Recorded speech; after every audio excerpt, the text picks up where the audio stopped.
तो जहाँ पे सर्वोच्च न्यायालय में जहाँ से लोग न्याय की अपेक्षा करेंगे, वहाँ अगर धर्म के नाम पर, जाति के नाम पर, सनातनी धर्म के नाम पर उनका अपमान किया जाता है, उनके ऊपर आक्रमण किया जाता है, तो इस देश में कौन नागरिक सुरक्षित है? एक दलित को मानना नहीं चाहते, एक तरफ राष्ट्रपति करके SC ST को वो बड़ा बढ़ाई लेना चाहते हैं, बधाई देते हैं अपने को, और लेकिन दूसरी तरफ उनकी जो घटिया मानसिकता है ये उसकी निकल रही।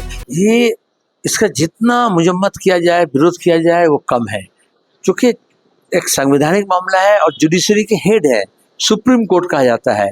तो जहाँ पे सर्वोच्च न्यायालय में जहाँ से लोग न्याय की अपेक्षा करेंगे, वहाँ अगर धर्म के नाम पर, जाति के नाम पर, सनातनी धर्म के नाम पर उनका अपमान किया जाता है, उनके ऊपर आक्रमण किया जाता है, तो इस देश में कौन नागरिक सुरक्षित है? ये क्यों हो रहा है? क्योंकि संघ परिवार जो राजनीति कर रही है, उससे वो जो मनुवादी सोच है उसको फिर से सनातनी धर्म के नाम से उसको वापस डाउनलोड किया जा रहा है, और वो करने जाकर के लोगों के अंदर नफरत, घृणा, द्वेष उसको फैलाया जा रहा है।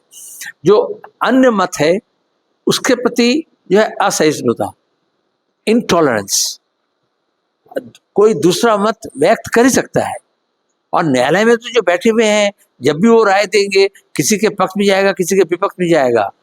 तो अगर वो आक्रमण करता है तो फिर हमारा लोकतांत्रिक परंपरा कहाँ रहा, संवैधानिक शासन कहाँ रहा, न्याय व्यवस्था कहाँ रही? इसलिए हम समझते हैं कि ये एक प्रतीक के रूप में लेना चाहिए, सिग्नल के रूप में, कि किस तरह से हमारे देश के जो संवैधानिक व्यवस्था है, जो जनता के अंदर जो एकता भावना है, और जो हमारे मानविक मूल्यबोध है और संवैधानिक जो धरोहर है, ये उसके ऊपर आक्रमण हो रही है। ये सिर्फ चीफ जस्टिस गवाही के ऊपर नहीं, कोई भी कदम ये संपूर्ण नहीं हो सकता, क्योंकि सर्वोच्च अदालत में इजलास के अंदर न्यायालय में ये काम हुआ है।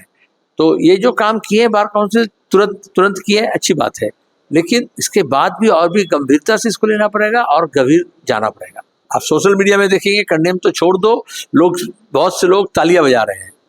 तो ये नफरत का जो सोच है, ये जो दिमाग में जो अंधभक्ति जो जुटा है, ये उसका निदर्शन है। बिल्कुल लोकतांत्रिक परंपरा के ऊपर, संवैधानिक व्यवस्था के ऊपर, और ये जो हम जातिवादी जो रूढ़िवादी जो शक्ति है उसके विरोध में, सब समान है, समानता की जो बात करते हैं, ये इसके विरोध में है, मर्यादा के रूप में।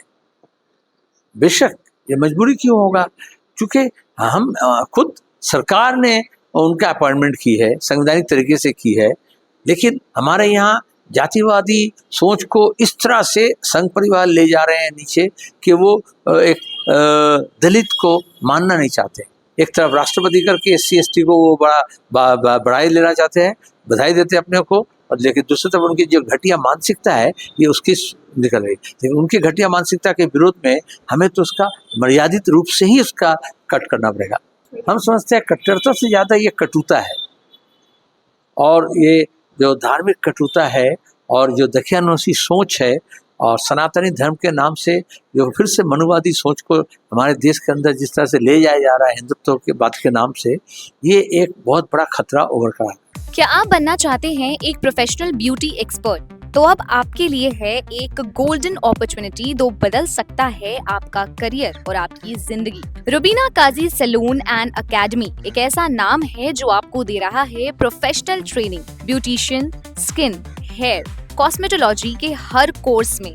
यहाँ सिर्फ 45 दिनों में ही दे सकते हैं आपको चुनिंदा ट्रेनिंग, बेसिक से लेकर इंटरनेशनल लुक्स तक। जी हाँ, 10 एक्सक्लूसिव लुक्स की expert training, Brazilian makeup, water resistant makeup, illuminated look और भी बहुत कुछ सीखने को मिलेगा। और सबसे बड़ी बात, ISO बेस्ड कोर्स जो कि वर्ल्ड वाइड अप्रूव्ड है, यानी कोर्स के बाद आप दुनिया में कहीं भी जा सकते हैं और शानदार जॉब पा सकते हैं। यहाँ आपको अपने सपनों की उड़ान के लिए पैसों की कमी नहीं महसूस होगी, क्योंकि यहाँ है EMI इजी ऑप्शन अवेलेबल। पता नोट कर लीजिए, Rubina Kazi salon and academy, 4th floor, Devi market, Greek orthodox church के पास, Hazra Kalighat, new sky wall bridge के सामने।